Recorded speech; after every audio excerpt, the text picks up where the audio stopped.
the funeral of the late advocate George Bezos. Now we get into the level force. Of course, we don't have time to play this thing now, so we'll just get straight into it. Welcome to the level force. I'm Bheki Ntshalintshali. The country will have to wait a little longer for the much-anticipated National Economic Recovery Plan. This after Cabinet delayed the approval of the ambitious plan to salvage the economy from the ravages of the coronavirus pandemic and to create mass employment.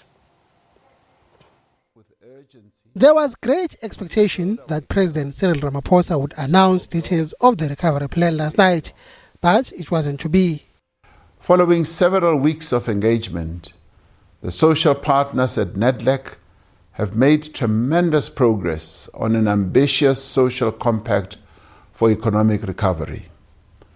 This represents a historic milestone for our country, demonstrating what can be achieved when we unite to confront an urgent crisis. Cabinet will build on this emerging common ground to finalize the country's economic reconstruction and recovery plan in the coming weeks. Instead, the President announced a move to level 1 national lockdown as widely expected. While much economic activity resumed from June, it is now time to remove as many of the remaining restrictions on economic and social activity as it is reasonably safe to do.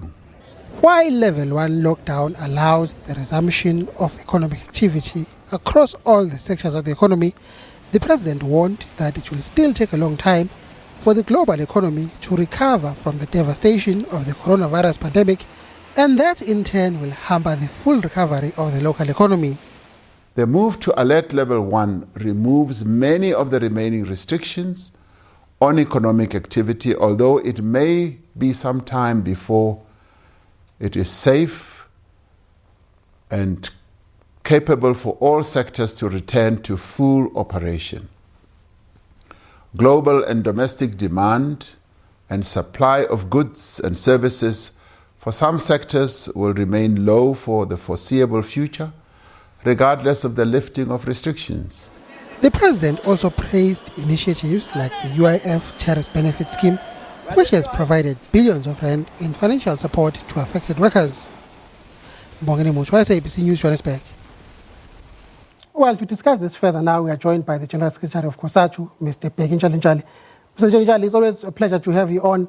The President is very excited about the package.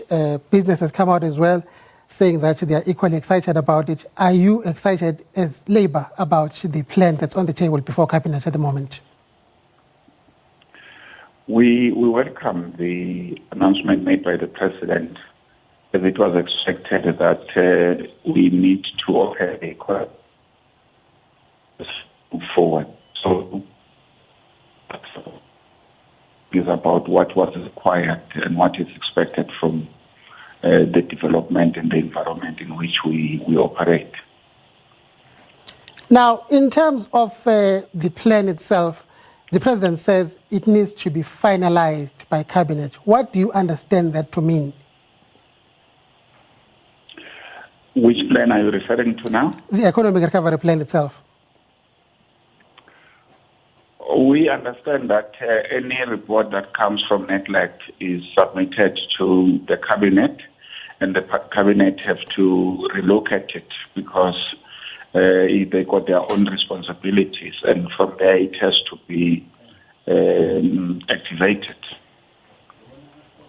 All right, now coming to the issue of the UIF terrorist benefit, the President saying that it's going to be extended until the end of next month, which is the end of the current stage of national disaster. I would imagine you welcome that as Labour. Yes, we do. Our issue is that as long as the disaster exists, the test should be extended to cover those that are unfortunately not back to work, so that their income replacement is catered for. What is not being said by government is that the TERS money that we're referring to in any way is the workers' money. Now, you interact with UIF about terrorists almost on a daily basis. Have the backlogs in terms of the payments been cleared? People have been waiting to be paid for as far back as March. Has that been cleared now?